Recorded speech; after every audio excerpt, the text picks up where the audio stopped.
자, 바이러스는 어떤 특징을 가지고 있느냐? 예를 들어서 바이러스가 가장 어떻게 생겼는지를 먼저 알아봐야 되겠죠. 가장 대표적인 바이러스의 모습은 박테리오파지의 모습이에요. 지금 왼쪽 기본 자료에 있는 오른쪽이죠. 기본 자료에 있는 것처럼. 자, 어떤 모습이냐면 꼭 외계인의 모습처럼 혹은 우주선의 모습처럼 생겼어요. 육각형의 모습에다가 다리가 달려있고 그 안에는 이렇게 꼬불꼬불 헥산의 모습이 있는 모습으로 이렇게 들어가 있는 게 바로 박테리오파지의 모습입니다. 자, 가장 바깥쪽에 있는 껍질은 무슨 껍질로 이루어져 있냐면요. 단백질로 이루어져 있어요. 얘는 세포로 이루어져 있지 않아요. 세포막이 아닌 단백질막으로 이루어져 있고요. 그 다음 안쪽에 있는 것은 유전 물질이죠. 헥산이라고 불리게 되는데 DNA나 RNA로 이루어져 있고요. 이 헥산은 조심해야 될 게 얘는 왼손으로 써야 돼. 자, 핵은 아닙니다. 이렇게 쓸게요. 자, 여러분. 자, 핵은 아니에요. 핵은 아니에요. 얘 같은 경우는 핵막이 있어야지 우리는 핵이다라고 얘기를 하는 거거든요. 세포도 마찬가지로 세포막이 있어야지 세포 이렇게 정의를 내렸었잖아요. 이제 우리가 구분할 수 있게 얘기를 했잖아요. 자, 핵도 마찬가지예요. 핵막이 있어야지만이 이제 바깥쪽과 안쪽을 구분할 수 있는 막이 있기 때문에 걔를 핵이다라고 얘기를 해줄 수가 있고요.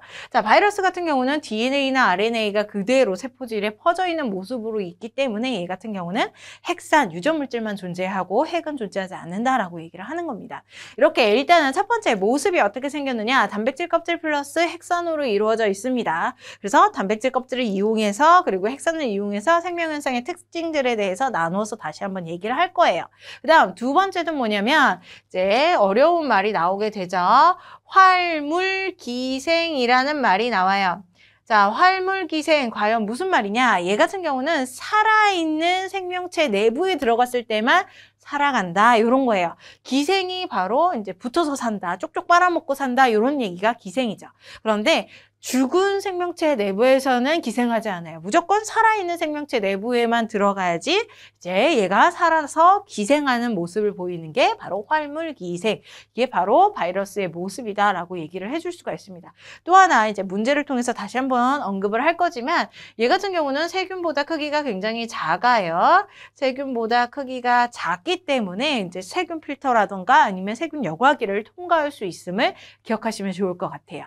자, 오늘의 핵심은 이제 바이러스의 모습, 활물기생, 세균보다 작다 이것들이 아니라 가장 큰 핵심은 바로 여기 암기라고 써있죠.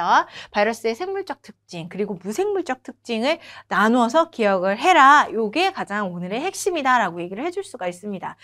바이러스는 생명체라고 얘기하기도 애매하고 그 다음에 무생물체라고 얘기하기도 너무나 애매한 상태이기 때문에 여러분들 각각 어떤 상태에 어떤 특징 때문에 얘네들이 무생물이 아니고 생물이 아닌지 무생물이고 아니고 생물이 아닌지 자 한번 기억을 해보는 시간 갖도록 하자. 자 먼저 생물적 특징부터 나눠보도록 할게요. 생명체의 특징 6가지를 우리는 공부를 했었죠. 그 6가지를 잘 기억을 했을 때 그 6가지 중에서 한 가지씩이라도 나오면 여기 위에다가 적어내는 거예요. 자, 첫 번째는 무엇이냐면 얘 같은 경우는 단백질 껍질 플러스 핵산으로 이루어져 있어요. 자, 핵산, 유전 물질이죠. RNA, DNA 이런 애들로 이루어져 있단 말이죠.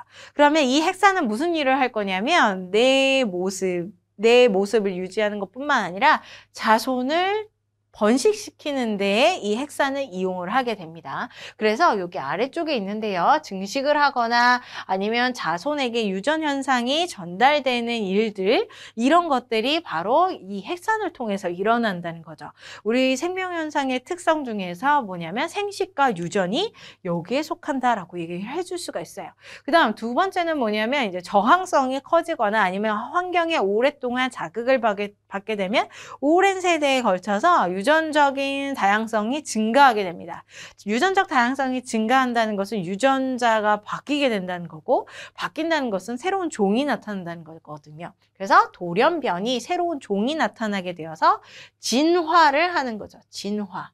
자, 적응과 진화를 한다. 생명현상의 특징 중에서 종족 번식의 특징을 모두 다 가지고 있어요. 생식과 유전, 그 다음에 적응과 진화. 2개를 가지고 있다. 모두 무엇 때문에? 핵산 때문에. 자, 그 다음 무엇이냐면, 자, 살아있는 숙주세포 내에서 물질 대사가 가능해요. 근데 이건 조건이 있어요. 무조건 숙주 내에서만 일어나요. 자, 위쪽에 있는 핵산으로 이루어져서 유전 현상, 그 다음에 진화, 이것도 마찬가지로 무조건 세포 안에, 숙주세포 안에서만 일어나는 거예요. 숙주세포 바깥쪽에서는 얘가 그냥 결정체의 상태로만 존재하지 이런 유전 현상이라던가 진화 현상이라던가 이런 현상들을 보여주지 않습니다. 또 하나 여기에서도 말하듯이 물질 대사도요. 활물 기생하기 때문이죠. 자, 살아있는 생명체 내부에서만 들어가서 기생을 하고 만약에 이 생명체가 이 숙주세포가 죽었어. 혹은 얘가 바깥쪽으로 빠져나와서 이제 공기 중에 더 떠다니고 있어요. 그럼 얘는 살아있는 생명체 내부에 들어가지 못했기 때문에 그냥 단백질 결정체로 둥둥둥 떠다닐 뿐이지 어떠한 생명 현상도 보여주지 않는다. 이게 바로 바이러스의 특징이죠. 그래서 생물 특징 중에서 물질 대사는 무조건 숙주세포 안에서, 그 다음 유전현상, 진화 모두 다 숙주세포 안에서만 일어난다는 거 기억하시고요. 조금 더 첨가해서 이야기를 해보면, 자, 물질 대사를 하게 됩니다. 숙주 내부에서 물질 대사를 하는데 얘 같은 경우는 효소가 없어요. 자신의 효소가 없어요. 여기 바로 나오고 있죠. 자신의 효소가 없어요. 그래서 숙주세포 안으로 들어가게 되면 숙주세포가 가지고 있는 효소가 있기 때문에 그 효소를 자기 것처럼 이용해서 물질 대사를 하게 된다는 거죠. 그래서 숙주 내에서는 물질 대사가 가능해. 꼭 생명 현상의 특징처럼 생명체처럼 물질 대사도 하고 생식도 하고 유전도 하고 진화도 하게 됩니다. 꼭 생명체처럼. 어디에서만? 숙주세포 안에서만. 자, 그런데 얘가 이제 숙주세포 밖으로 나오게 되면 이제 말이 달라지는 거죠. 숙주세포 바깥쪽으로 나오면 이제 무생물적 특징을 딱 띠게 되는 거예요. 생물체의 특징은 싹 버리고 완전히 다른 놈이 된 것처럼. 자, 어떤 특징 때문이냐? 첫 번째는 무엇이냐면 단백질 껍질과 핵산으로 이루어져 있다라고 얘기를 했어요.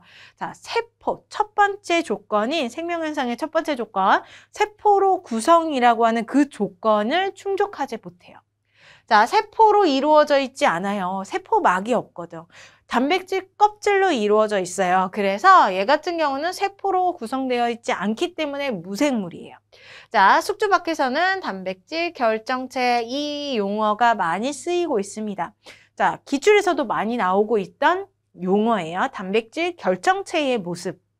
어떤 단백질 껍질을 갖는 생명체의 모습이 아닌 결정체, 덩어리의 모습을 갖는 게 바로 숙주세포 밖에서의 무생물적 특징이다라고 볼 수가 있고 세포가 아니기 때문이다라고 얘기를 했습니다. 자, 그 다음 두 번째, 숙주세포 밖에서는 번식을 못해요. 무생물이기 때문에 효소도 없고요. 그 다음에 핵산이 있지만 자신이 생식할 수 있는 효소라던가 그런 생명 반응을 가질 수 없기 때문에 그렇습니다.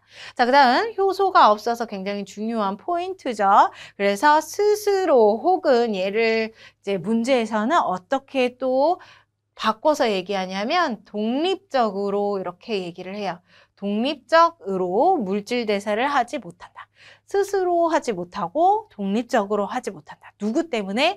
효소가 없기 때문에. 그래서 우리 무생물적 특징 중에서 이제 세포로 구성되어 있지 않고 그다음에 효소가 없어서 물질 대사를 못한다는 거 그것을 기억을 하시면 이제 이 바이러스의 특징이 되겠죠. 유일한 특징들이 되겠죠. 바이러스는 이 두 가지의 조건 때문에 생물적 특징과 무생물적 특징 때문에 이제 반반 이렇게 얘기를 하고 있어요. 그래서 문제에서는 이 바이러스와 생명체를 두고 각각 어떤 공통점과 차이점이 있는지를 비교하면서 물어보고 있습니다.